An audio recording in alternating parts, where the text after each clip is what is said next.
बंधु मैंने आजिर एही कार्यक्रम को आपण मानक स्वागत। आजिर एही कार्यक्रमटी वृष राशि व्यक्ति विशेष मानक पई बहुत गुरुत्वपूर्ण अटे। कारण आजिर एही वीडियो रे आमे माने वृष राशि व्यक्ति विशेष मानक पई नवेम्बर 2025 किपरि रहिबो से विषय रे आलोचना करिबा। एही नवेम्बर मासटी आपणक पई बहुत खास हेबाको जाउछि। कारण एही नवेम्बर मासरे शनि बकरीरु मार्गी हेबा पई जाउछंती। एहा व्यतीत गुरु जो राशि परिवर्तन करि सारिछंती तो गुरु आपणकर तृतीय भावरे उच्चस्थ अवस्थारे अछंती। तो एही नवेम्बर मासरे आपणक सहित किछि खास हेबा पई जाउछि।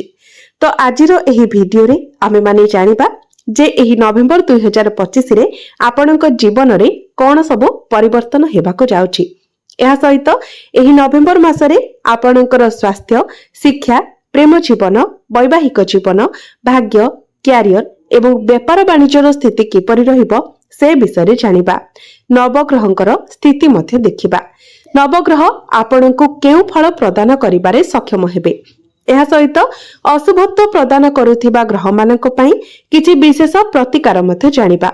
सेथिपई आपणकर जदि वृष राशि होइथाय तो भिडियोटी को स्किप न करी शेष पर्यंत निश्चय देखंतु एवं भिडियोटी को लाइक करी चैनलटी को सब्सक्राइब करि दियंतु। कमेंट बॉक्स रे भक्ति एवं श्रद्धार सहित जय श्री जगन्नाथ, जय मां लक्ष्मी निश्चय लिखंतु। तो बंधु माने आसंतु आरंभ करिबा आजिर एही कार्यक्रम को, जहा आपणकर जन्म राशि तथा चंद्र राशि उपरे आधारित अटे। तेबे राशि चक्रर 12 गोटी राशि मध्यरु द्वितीय राशि हेउछि वृष राशि एवं वृष राशिर राष्ट्राधिपति हेउछंती शुक्र। तो आसंतु जानि नेबा एही नवेम्बर मास आरंभ रे आपणकर कुंडली रे नवग्रहंकर स्थिति किपरि रहिछि। तेबे बंधु माने आपणक कुंडलीर तृतीय भावरे गोचर करूछंती गुरु, चतुर्थ भावरे केतु, षष्ठ भावरे सूर्य एवं शुक्र, सप्तम भावरे बुध मंगल, दशम भावरे राहु एवं आपणकर एकादश भावरे गोचर करूछंती शनि। तो सर्वप्रथमे आसंतु जानि नेबा आपणकर स्वास्थ्य किपरि रहिबो एही नवेम्बर 2025 रे।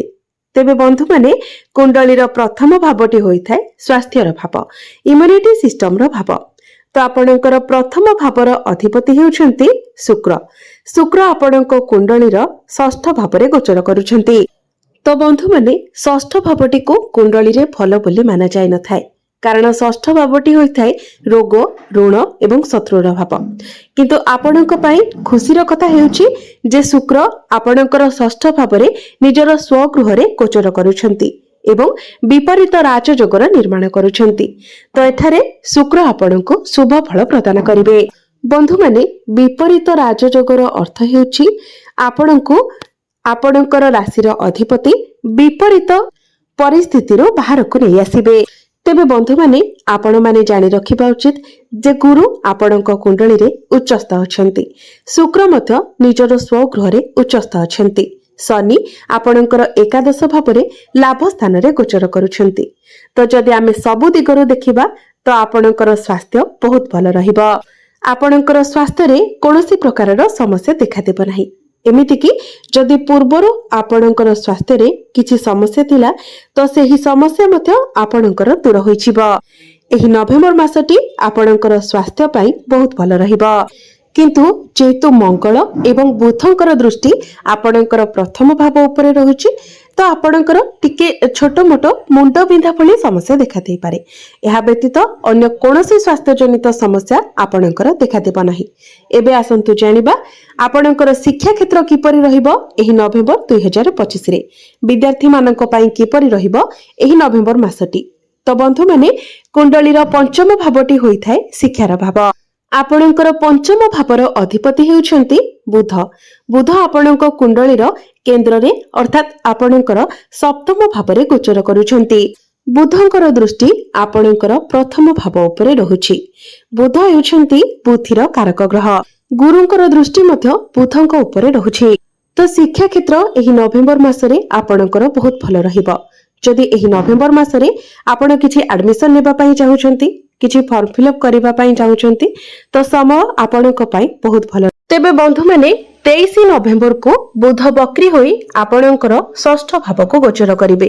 तो सेते बेले जो विद्यार्थी माने दूरयात्रा करबा पई चाहुचंती, दूर रे रही पाठ पढिबा को चाहुचंती किंबा विदेश रे रही पाठ पढिबा को चाहुचंती, सेमानंक पई समय बहुत भलो रहिबो। कारण बुध षष्ठ भाव रे रही द्वादश भाव को देखिबे। द्वादश भावटी होई थाए दूरर भाव, विदेशर भाव। 23 नवेम्बर परे आपण आपणकर पाठ पढ़ा को लेकी दूर यात्रा करि पारंती।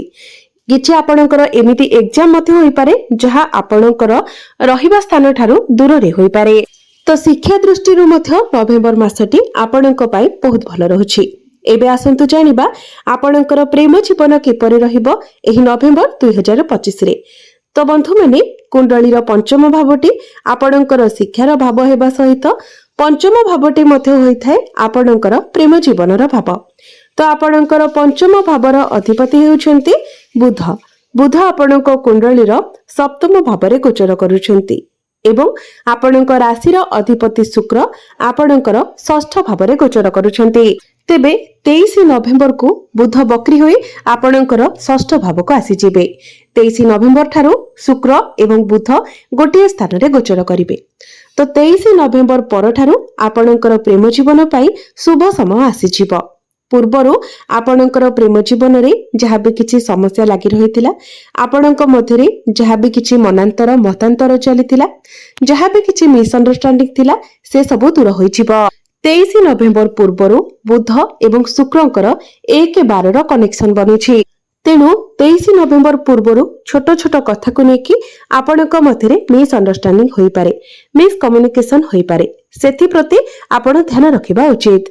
एबे आसंतु जानिबा आपणकर वैवाहिक जीवन किपरि रहिबो एही नवेम्बर 2025 रे। तेबे बंधु माने कुंडलीर सप्तम भावटी होइथाय आपणकर वैवाहिक जीवनर भाव, आपणक जीवन साथीर भाव। आपणकर सप्तम भावर अधिपति हेउछंती मंगल एवं मंगल निजर स्वगृह रे सप्तम भावरे गोचर करूछंती। मंगल आपणकर सप्तम भावरे रुचक नामक राजयोगर निर्माण करूछंती। जेबे भी कोनोसी ग्रह निजर स्वगृह रे गोचर करिथांती तो निश्चित भावरे से सेठारे बहुत शुभ फल प्रदान करिथांती। तेणु आपणकर वैवाहिक जीवन तो बहुत भल रहिबो। एहा सहित आपणक जीवन साथींकर पर्सनल एवं प्रोफेशनल लाइफ रे मध्य आपण ग्रोथ देखिबा को पाइबे। प्रत्येक क्षेत्र रे आपणकर जीवन साथी आपणको सपोर्ट करिवे, आपण मध्य आपणकर पार्टनर को सपोर्ट करिवे। जदि आपणकर जीवन साथी कोनोसी काम पाई प्लानिंग करूथिले, किछि डिसिजन नेबा पाई चाहुथिले तो समय तांको पाई बहुत भलो रहिबो। तेणु निश्चित भाबरे से सेतिरे आगको बढ़िबा उचित। कारण आपणकर सप्तम भावर अधिपति बहुत एक्टिव अछंती। तेणु सेतिरे निश्चित भाबरे ताको सफलता मिलिबो। एबे आसंतु जानिबा सबुठारु गुरुत्वपूर्ण विषय वस्तु आपणकर भाग्य, क्यारियर एवं व्यापार वाणिज्यर स्थिति किपरि रहिबो एही नवेम्बर 2025 रे। तेबे बंधु माने कुंडलीर नवम भावटी होइथाय भाग्यर भाव। आपणकर नवम भावर अधिपति हेउछंती शनि। शनि आपणक कुंडलीर एकादश भावरे लाभ स्थान रे गोचर करूछंती। जेहेतु आपणकर नवम भावर अधिपति बहुत भल स्थिति रे अछंती, तेणु संपूर्ण रूप रे आपणको आपणक भाग्यर साथ मिलिबो। आपण जेउ भी कार्य रे हाथ देबे सेथिरे आपणको सफलता मिलिबो। तेणु एही नवेम्बर मासरे जदि आपण किछि बड़ कार्य आरंभ करबा को चाहुचंती, किछि बड़ डिसिजन नेबा पई चाहुचंती, किछि बड़ जिनिस किणाकिणी करबा पई चाहुचंती, किछि बड़ इन्वेस्टमेंट करबा पई चाहुचंती, तो बिना किछि दुइधारे बिना किछि चिंतारे आपण ताहा करि परिबे। कारण प्रत्येक क्षेत्र रे आपणको सफलता मिलिबा को जाउछि। एही नवेम्बर मासरे आपण किछि जमी, भूमि, प्रॉपर्टी इत्यादि किणाकिणी करि पारंती। नूतन यानवाहन किणाकिणी करि पारंती। नूतन गृह इत्यादि निर्माण करि पारंती। जदि आपण पूर्वरु कोनोसी स्थान रे किछि इन्वेस्टमेंट करिथिले तो सेथिरु आपणको बड़ धन लाभ मध्ये होई पारे। एबे आसंतु जानिबा आपणकर क्यारियर किपरि रहिबो एही नवेम्बर 2025 रे। तो बंधु माने कुंडलीर दशम भावटी होइथाय क्यारियर भाव। आपणकर दशम भावर अधिपति मध्य शनि अटंती। तो शनि आपणकर एकादश भावरे लाभ स्थान रे गोचर करूछंती। तो निश्चित भावरे क्यारियर रे मध्य आपणको बहुत अधिक सफलता मिलिबा को जाउछि। जो माने चाकरी अपेक्षा थिले एही नवेम्बर मासरे सेमानंकु चाकरी मिलिबार बहुत अधिक संभावना रहुची। तेणु आपण निज तरफरु चेष्टा जारी रखंतु एवं जो माने चाकरी करिसेंती चाकरी क्षेत्र में सेमानंकु प्रमोशन मिलिबार मध्य अधिक संभावना रहुची। आपणक चाकरी क्षेत्र में आपणको आपणकर सीनियर एवं बॉसकर सपोर्ट मिलिबा। 27 नवेम्बर को जेतेबेले शनि बकरी मार्की हो जिबे तो 27 नवेम्बर ठारू आपणक पाई अधिक शुभ समय आरंभ हो जिबो। कार्य क्षेत्र में आपणको सफलता मिलिबो। आपणकर क्यारियर रे आपण बेटरमेंट देखिबा को पाइबे।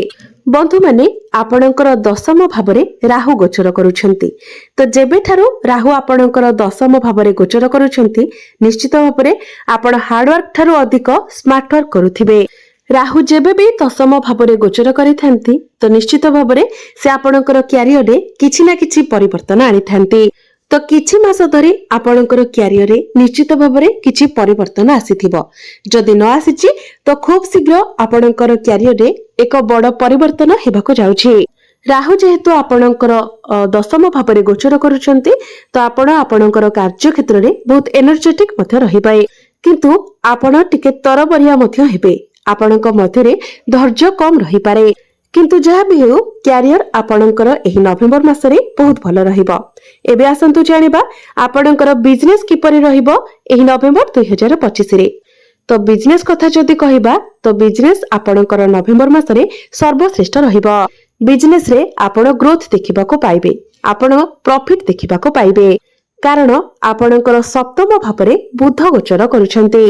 यह व्यतीत आपणकर सप्तम भावर अधिपति मंगल सप्तम भावर ही गोचर करूछंती। तेणु सबु दिकरु आपणको बिजनेस रे प्रॉफिट मिलिबो।